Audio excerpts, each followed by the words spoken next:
Ik ben Masalo, DJ, producer en vandaag laat ik jullie zien hoe ik mijn live set voorbereid voor Digital Festival.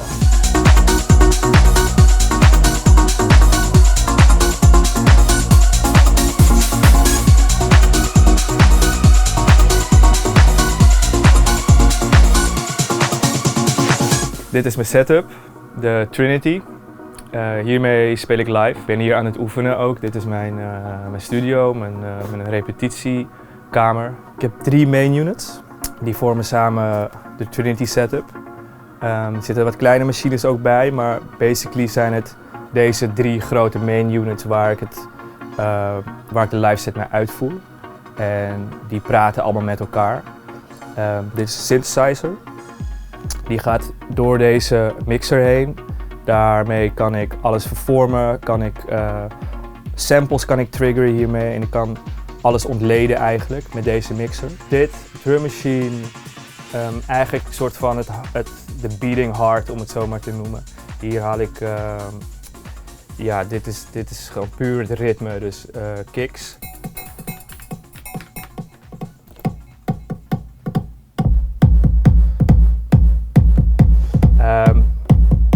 Step sequencer.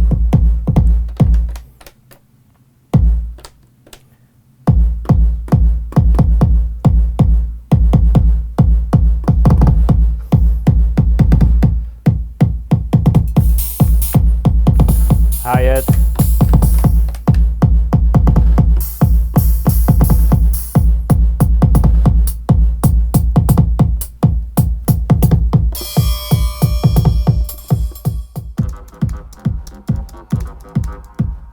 En hiermee kan ik dan freaken. Ik kan ook switchen van sound.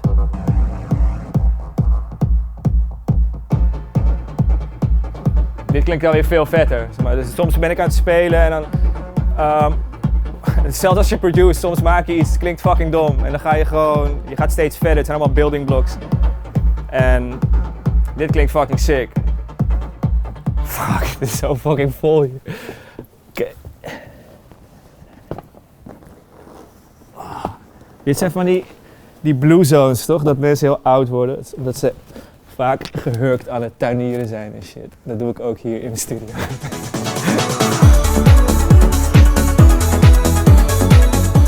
Dit is voor mij een soort van thuiskomen. Ik ben zo blij dat deze spot er is.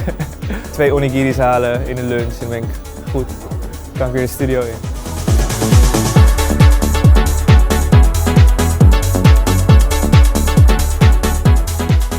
Een live set is om te beginnen denk ik dat volledig eigen materiaal wordt gepresenteerd. Het is echt een soort live performance, dus je speelt echt de tracks in en dat is het grote verschil met een DJ set waarbij ik dan meer ook wel eigen werk draai, maar ook heel veel platen van andere mensen.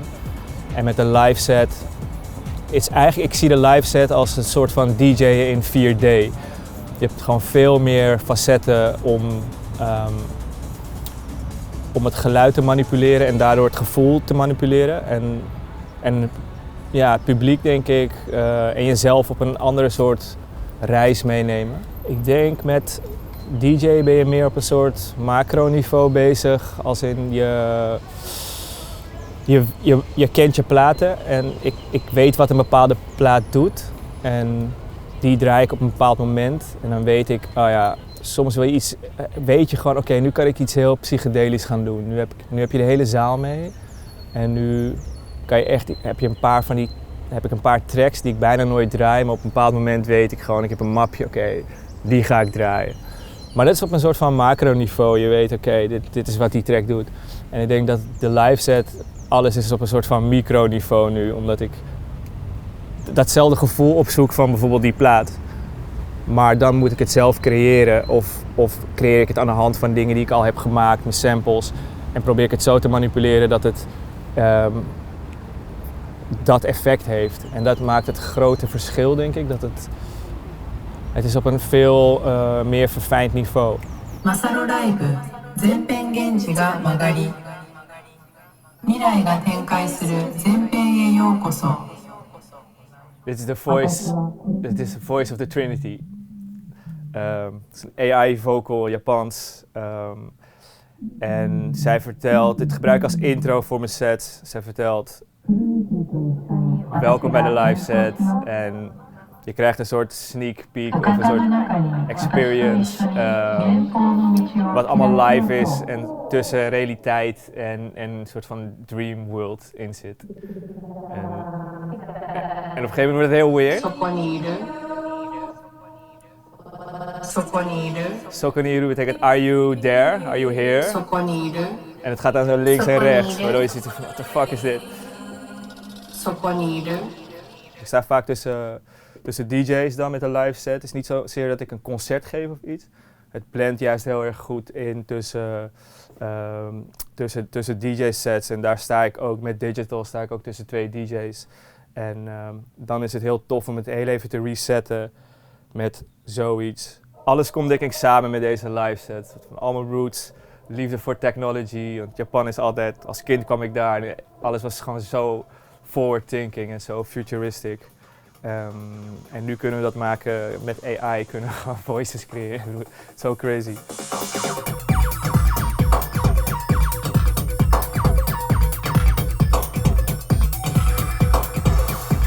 Het mooie is van deze live is dat ik altijd op zoek ga naar mijn eigen grens. Dus ik wil altijd weer iets nieuws doen, nog beter worden, nog vloeiender worden.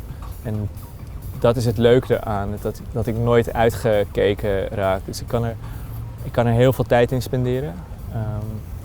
En het is ook een soort organisme, de Trinity, het groeit. Het groeit met mij, het groeit met de interactie die met de machines die het heeft. Ik ben een producer, maar ik ben ook echt een DJ.